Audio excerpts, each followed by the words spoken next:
Here to you today, the blossom of a flower, the tug of a child's hand, the silent twinkling stars, an old woman at the bus stop, a presence so close to your soul you could almost touch it, words of truth formed, unbidden in your mind, the holy disguised in so many ways. May your senses open wide in recognition.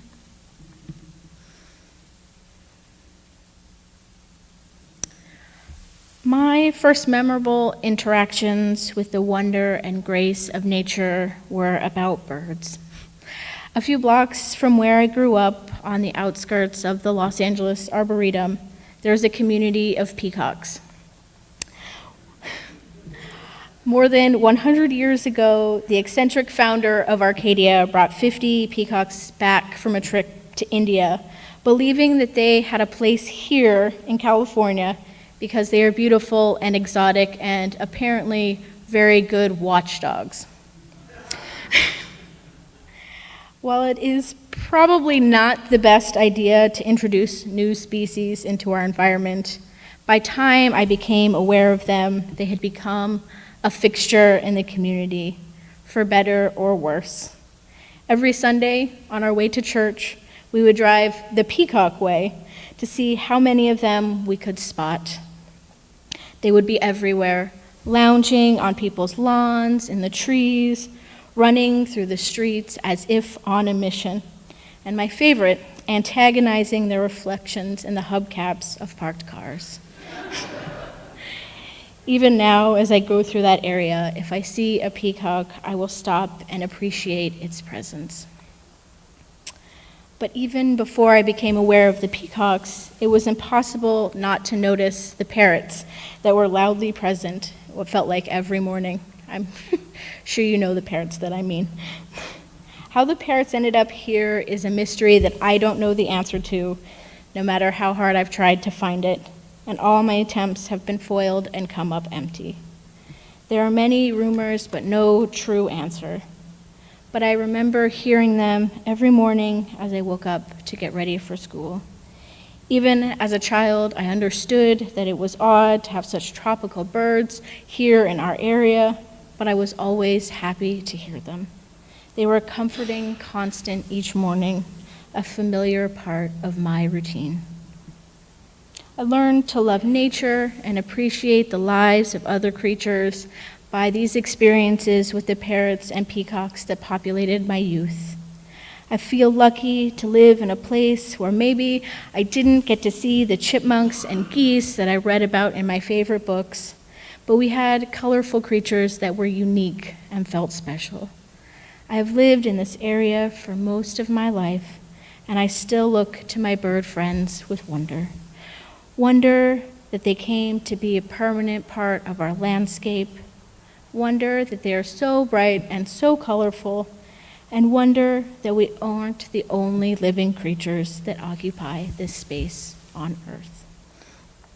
The birds in our area, especially our loud green friends, are sometimes considered to be a nuisance, beings that wake us up early in the morning and leave messes behind. Sometimes they're called stupid or messy or disruptive or flying rats or lots of different things. But birds can be magical because they fit so seamlessly into our world. The peacocks and the parrots didn't start out here, but now they are just as much a part of our landscape as the sparrows and doves that are native to this area. They show us a way to live in this world, even as it is unfamiliar or we find ourselves lost. They show us how to be graceful, but also when to make ourselves known. It isn't just about birds, it's about honoring the world around us. Every week we make a promise to the planet that highlights our seventh principle. I've been so grateful in my time here to see a community that loves the environment around us with such joy and compassion and humor. I know that we are in a community that takes seriously the worth and dignity of the wildlife around us. I hope to be able to continue to learn from you and the garden. I hope that we can continue to work together to ensure that the birds have a place in our community and the larger world. But life can get in the way, especially in this busy time of year. We might not always find it easy to take a step outside and consider the other living beings around us. Luckily, there are parrots and even neighborhood roosters to wake us up in the morning, and the peacocks to dart across busy streets to serve as a reminder that we are part of a planet with so much life beyond ourselves. We should appreciate these animals in our lives, not only because they are significant in their own right, but from what we can learn from them. In the case of the peacocks, I grew up learning that we can adapt to a new environment and thrive, becoming one with a place that used to be strange and maybe even a little uncomfortable. Last spring, I took a class exploring the roles that non-human animals could have in a religious setting and our lives as a whole. This class was very much outside my comfort zone, but by taking a chance on a class that I might not have otherwise considered, I got to learn more about nature, especially birds, than I ever thought possible. She had so many stories. The professor had devoted more than 20 years of her life to caring for the bird and human populations in Honduras. She told us the story of Rosa, a parrot they had found at the base of a tree that had been cut down by loggers. She was taken in by a local family, and they were able to care for her and give her a better life than had seemed possible. Rosa brought the community together. She gave the residents of that small town in Honduras something to care about, a being that could serve as a beacon of hope for a community that had been impacted harshly by loggers and poachers and poverty. Rosa is now an honorary board member for their conservation organization. She's their avian representative. She had become more than that. She had become a symbol for the sacred, a way for the community to see light in the darkness and life, and a place where others were doing their best to remove all life and joy from the area. In this community, rescuing, healing, and nurturing the birds became part of the religious life they all shared. Much as entering a church or temple prompts attention to the divine, encounters with nature can shift focus from daily life. As they offer lessons and reminders and affect our focus and mood, encounters with nature can be part of a personal sense of something spiritual or religious. To appreciate the world around us, we are able to get closer to the divine. Science has allowed us to answer some of the questions that were previously only answerable with faith. But now we can begin to understand the complicated workings that make our life possible. The complicated beauty of birds is a great place to start. Environmental writer Jim Robbins speaks of all the birds have to offer us. He says, "One of the things they do best is to inspire. The soaring eagle, the hummingbird floating in front of a brilliant red trumpet flower, or at the feeder, the bowerbird weaving its sculptural nest with coils or bits of foil or other human objects.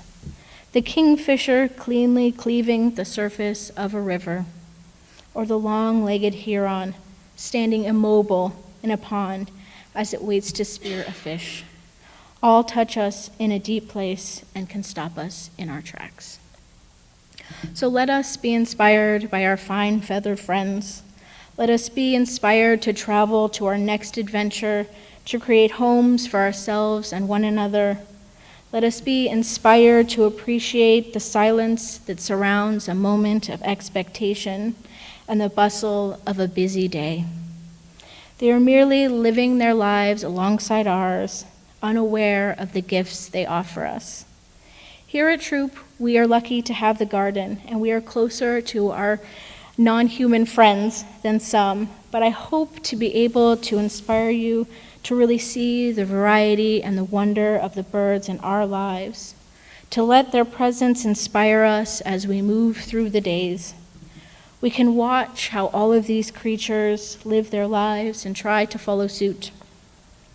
We can watch birds do exactly what they need to do, fly through life with confidence and adapt when we found ourselves somewhere we didn't expect, and speak up when we feel moved to, even if nobody wants to hear us. I leave you with this quote from Jim Robbins. If we can learn how to move beyond the subconscious terror we all carry and the emotion we take on to shield ourselves, if we can tap into the extraordinary power and bottle this lightning, if we can learn from our relationship with birds to fully understand our nervous system and the full range we are capable of feeling and sensing in this world, we will find something inexhaustible and profound, even life-changing.